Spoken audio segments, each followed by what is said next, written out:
The Merry Pranksters, Chapter 15, Episode 1.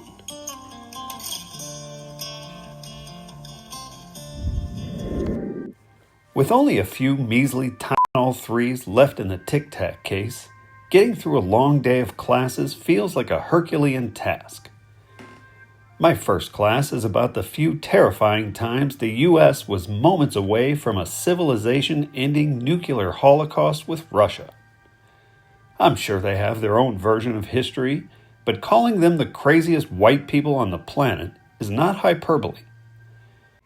Castro certainly had his own state-sanctioned version of the Cuban Missile Crisis from 1962, one that probably involved revolutionary unification and sovereignty.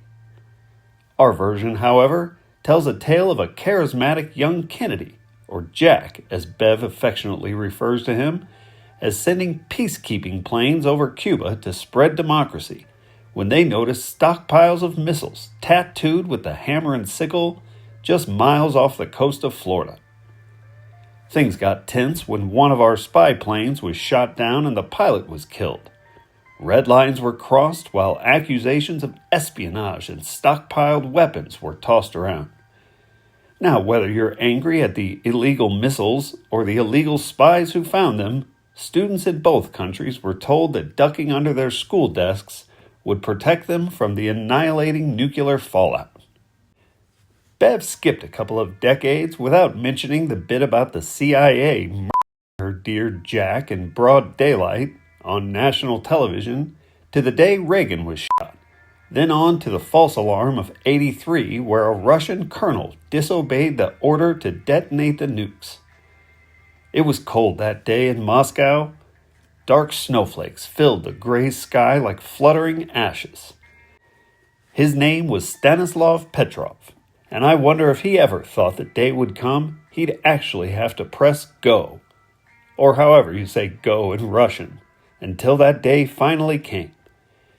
Colonel Petrov was an ordinary man who made an extraordinary decision.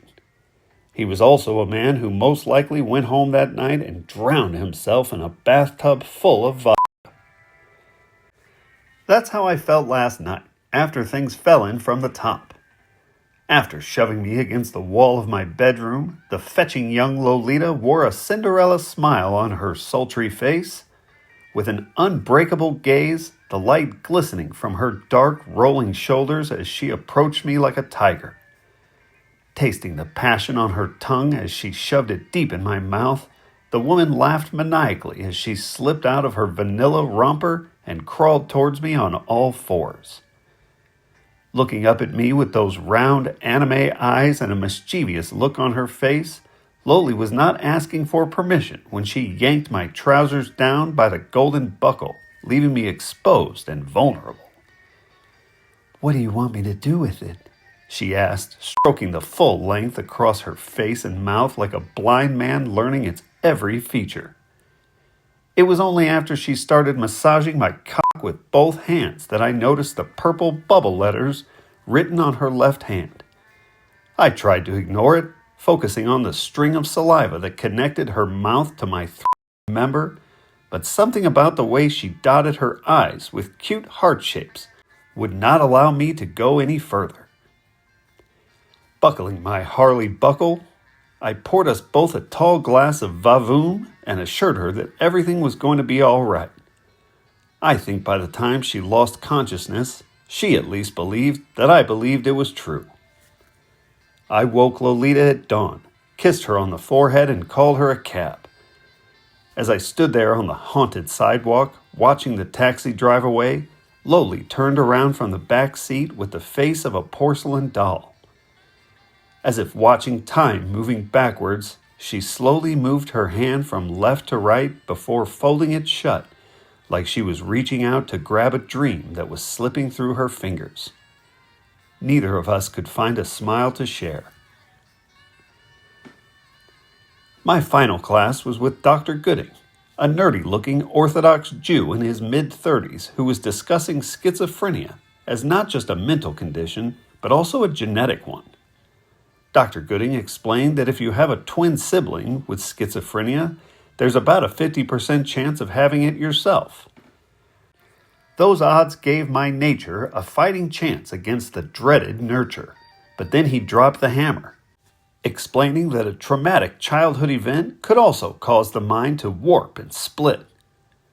A burning panic started to swell in my chest, as if trying to set fire to the ancient memories of wolves circling, when flashbacks of my older brother Colin began to resurface. With a heavy heart, I was digging a pill from my pocket when Dr. G started talking about a pair of French lesbian sisters that recaptured my focus. In the early 20th century, in the city of Le Mans, he explained, a bougie family called the Lancelines were brutally murdered by their live-in maids. In the winter of 1933, the case of two peasant girls named Christine and Leah Papin took the entire country by storm. The first sign of foul play came when one of the officers entered the home to find a scene that caused terror to spread throughout the house like a plague. Staring at the young officer like a vulture was a dislocated, bloodshot eyeball resting atop the staircase like the Egyptian Eye of Ra. The officers timidly inspected the rest of the house and found the two lifeless bodies of the mother and her teenage daughter. Their faces were plumaged beyond recognition. Teeth were found projected all about the house, and both ladies' eyeballs were gouged out of their sockets. The trial was a media frenzy. A doctor took the stand to explain there were not only two murderers here, but a third culprit. This mystery villain was the collective unholy trinity formed when Christine and Leah were together. He even coined a name for the phenomenon, and he called it twin delirium. He concluded by saying, I cannot say that they acted in a fit of madness. When the sisters unite, their chemistry makes them manic, experiencing psychosis, lost time, and hallucinations. But when apart, they simply went mad. After a fit of insanity, Christine called to make a second shocking confession that admitted to an incestual relationship. The judge questioned her further, but Christine only replied with one sentence. That sentence was the one and only sentence she uttered for the rest of her tragically brief life, one that she would repeat until she finally starved herself to death in a dark, insect-infested jail cell. Dead hearts cannot die, and blind eyes cannot see.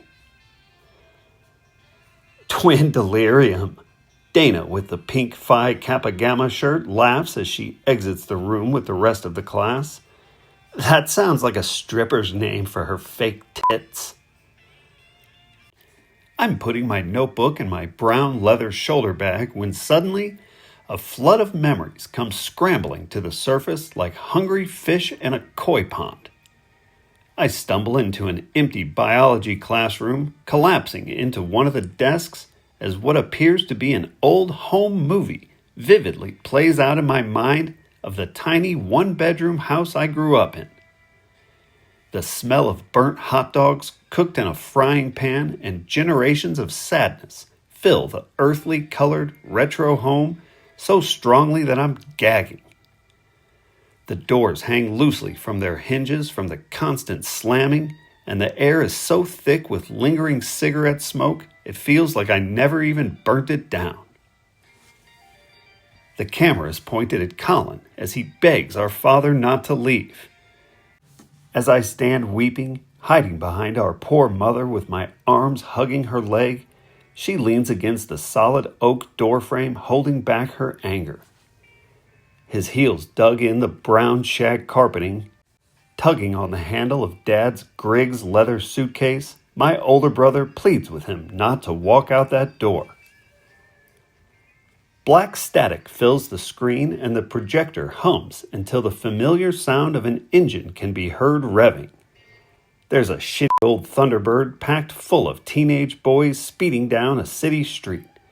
Colin and his gang of mullet-sporting buddies are on the prowl, drinking Budweiser and looking for trouble. Van Halen's 1984 blasts from the radio, and empty beer bottles are tossed from the window aimed at mailboxes when the red lights begin to flash behind them. They stash the beers and ditch the weed, telling each other to be cool. But Robbie whispers something from the front seat about LSD. "Just give it to me," Colin says. "I'll take it." "What are you going to do with it?" Robbie turns around to ask with beads of sweat dripping from his thin mustache. "Bro, I'll just eat it." The look on Colin's face isn't one of bravery, but out of confusion at his friend's apparent weakness. "Man, you're nuts."